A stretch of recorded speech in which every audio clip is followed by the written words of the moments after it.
Lord. దేవుని పరిశుద్ధ నామానికి మహిమ కలుగును గాక. ఉదయకాల సమయంన అనుదినమన్నా అనే కార్యక్రమాన్ని వీక్షిస్తున్న దేవుని బిడ్డలారా, మీ అందరికీ నా హృదయపూర్వకమైన వందనాలు తెలియజేస్తున్నాను. ఈ ఉదయకాల సమయంన దేవుడు మనకిచ్చినటువంటి వాగ్దానాన్ని చదువుకుందాం. రోమీలకు రాసిన పత్రిక 8వ అధ్యాయం 28వ వాక్యం.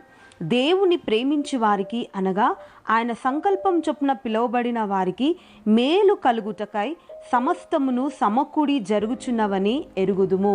ప్రియ దేవుని బిడ్డలారా, ఈరోజు ఒక చక్కని వాగ్దానం దేవుడు మనకిస్తున్నాడు. ఏమంటున్నాడంటే, దేవుని ప్రేమించు వారికి ఆయన సంకల్పం చొప్పున పిలువబడిన వారికి మేలు కలుగుటకై సమస్తమును సమకూడి జరుగుచున్నవి. ప్రియ దేవుని బిడ్డ, దేవుడు ఈరోజు మనకు చెప్తున్నటువంటి ఖచ్చితమైన మాట ఏంటి అంటే, ఆయన మన జీవితంలో ఏది చేసినా అది మన మేలు కొరకే చేస్తాడు.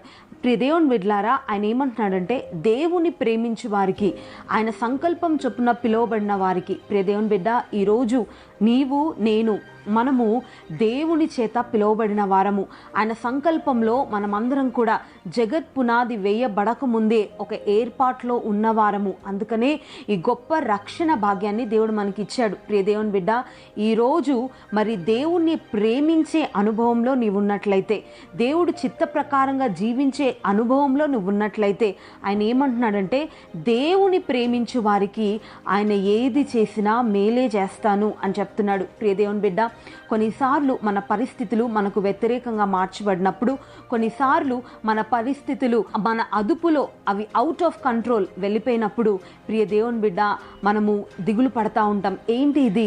ఏది చేసినా నాకు కీడే జరుగుతుంది, ఏది పట్టుకున్నా నాకు నష్టమే కలుగుతుంది అన్నటువంటి సందర్భాలు ఎన్నో మన జీవితాల్లో ఎదురవుతుంటాయి. ప్రియ దేవుని బిడ్డ, దేవుని వాక్యం ఏం చెప్తుందంటే, దేవుణ్ణి ప్రేమించు వారికి, ఎవరైతే దేవుణ్ణి ప్రేమిస్తారో, నిజంగా ఎవరైతే దేవుని చిత్త ప్రకారంగా జీవించి ఆయన సంకల్పం చొప్పున పిలువబడతారో, వారికి ఏది జరిగినా మేలే జరుగుతుంది. ప్రియ దేవుని బిడ్డ, బైబిల్ గ్రంథంలో మనం గమనించినట్లయితే యోసేపు జీవితంలో నిజంగా ఆయనకు జరిగినటువంటి కీడు ఇంతంత కాదు. తన అన్నలు అతన్ని మరి ఐగుప్తు దేశానికి ఒక బానిసగా అమ్మివేస్తారు. అంటే తన జీవితంలో ఒక కీడుని తలపెట్టారు, కానీ అది ఆయనకు మేలుగా మార్చబడింది.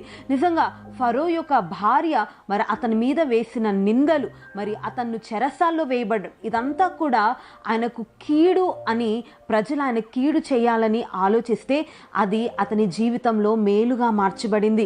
ప్రియ దేవుని బిడ్డ, యోసేపు యొక్క అన్నలు, యోసేపు దేనికి పనికి రాకూడదు, వీడు ఒక బానిసగా అమ్మబడితే వీడు మరి ఆ యొక్క అన్య దేశంలో అక్కడే వాడు మరణించాలి, వాడికి కీడు తలపెట్టాలని ఉద్దేశించి అమ్మివేస్తే, ఫరో యొక్క భార్య చెరసాలకి మరి యోసేపును అప్పగించి అన్యాయమైనటువంటి దండు యోసేపు మీద మోపితే, ప్రియ దేవుని బిడ్డ, నిజంగా యోసేపుకి ఈ కీడంతా కూడా దేవుడు మేలుగా మార్చాడు. ప్రియ దేవుని బిడ్డ, మన దేవుడు ఎటువంటి దేవుడు అంటే, మనకి కీడు అని ప్రజలు ఏదైతే మన కీడు చేయాలని ఉద్దేశిస్తారో దాన్ని దేవుడు మేలుగా మార్చే దేవుడు.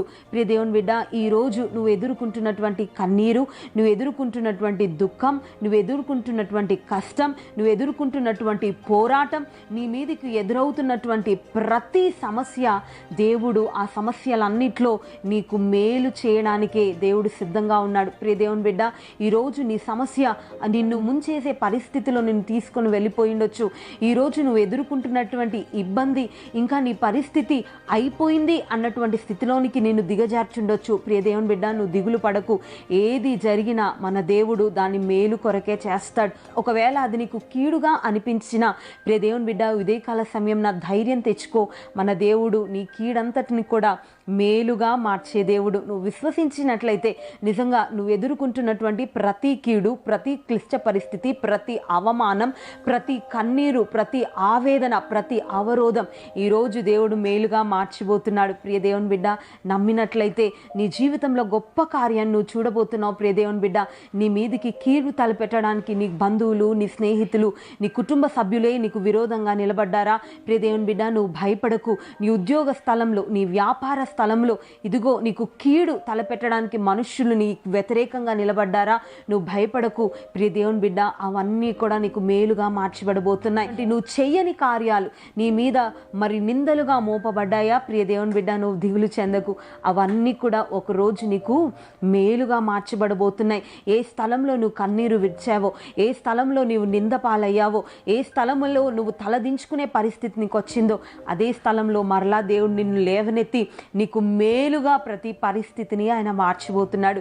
ప్రియ దేవుని బిడ్డ, యోసేపుకు తోడై ఉన్న దేవుడు, చెరసాల నుండి యోసేపును సింహాసనానికి హెచ్చించిన దేవుడు, షద్రక్ మేషక్ అబేద్నెగోకి తోడై ఉన్న దేవుడు, దానియేలుకు తోడై ఉన్న దేవుడు, దావీదుకు తోడై ఉన్న దేవుడు, శిష్యులకు తోడై ఉన్న దేవుడు ఈరోజు నీకు కూడా తోడై ఉన్నాడు. అందుకనే ఈరోజు ఒక ధైర్యంతో కూడిన వాగ్దానం ఆయన మనకిస్తున్నాడు. ఏమంటున్నాడంటే, ఏది జరిగినా నీ జీవితంలో ఆయన మేలే చేస్తాడు. మేలు చేయుటకై సమస్తాన్ని ఆయన సమకూడి జరిపిస్తున్నాడు. ప్రియ దేవుని బిడ్డ, నీ జీవితంలో ఏది చేసినా ఆయన మేలు కొరకే దాని అంతటిని కూడా సమకూర్చి ఒకరోజు నీకు మేలు, నీ నోటి నిండా నవ్వు ఆయన కలిగించబోతున్నాడు. నమ్మినట్లయితే నాతో పాటు ప్రార్థనలో ఏకీభవించండి. ఈ దినం ప్రతి కీడును కొట్టివేసి ఆయన నీకు మేలును చేయడానికి సిద్ధంగా ఉన్నాడు. ప్రార్థన చేసుకుందాం. ప్రార్థన. ప్రేమ కలిగిన దేవా, పరిశుద్ధుడా, మీకు స్తోత్రములు తండ్రి. ఉదయకాల సమయం నా ప్రభువా, అయ్యా మా జీవితంలో మీరు మేలు చేయడానికే మీరు మమ్మల్ని పిలిచారని మీరు మాట్లాడారు. మిమ్మల్ని ప్రేమించే వారికి మీరు ఏది కూడా ప్రభా కీడు రానియరని, మేలునే ప్రభా మా జీవితంలో చేస్తారని మీరు మాట్లాడారు. ఈ దినం ప్రభా ఎంతమంది అయితే కష్టాల్లో, కన్నీటిలో, అవమానంలో, కీడును అనుభవిస్తూ ఇదిగో ప్రభా అయ్యా మేలు చూడలేని పరిస్థితిలో ఉన్నారో వారి జీవితంలో ప్రభా అయ్యా నాయన అయ్యా ఒక సందర్భాన్ని ప్రభా మీరు తీసుకుని రండి. సమస్తాన్ని సమకూర్చి ప్రభా మేలు కొరకే ఇది నా జీవితంలో జరిగింది అని వారు చెప్పుకునేటట్లుగా మీరు గొప్ప కార్యాలు వారి జీవితంలో చేయమని ప్రార్థన చేస్తున్నాను తండ్రి. మీకు స్తోత్రం. ఇదిగో ప్రభా ప్రతి ఒక్కొక్కరి జీవితంలో అద్భుతాన్ని చేయండి. యోసేపు ప్రభా అన్నలు తిరిగి వచ్చినప్పుడు మీరు నాకు చేసింది మేలు కొరకే చేశారు అని ప్రతి ఒక్కొక్కరు చెప్పున్నట్లుగా అయ్యా చెప్పుటకు మీరు కార్యాలు చేయమని ఇదిగో మమ్మల్ని అందరినీ మీ చేతిలోకి సమర్పిస్తున్నాం. మా జీవితంలో మేలు చేయమని ప్రార్థన చేస్తూ యేసు పరిశుద్ధ నామమున ప్రార్థించడి వేడుకుంటున్నాం తండ్రి. ఆమేన్. నన్ను ఎంతగా ప్రేమించినా నా యేసు రాజా అన్ని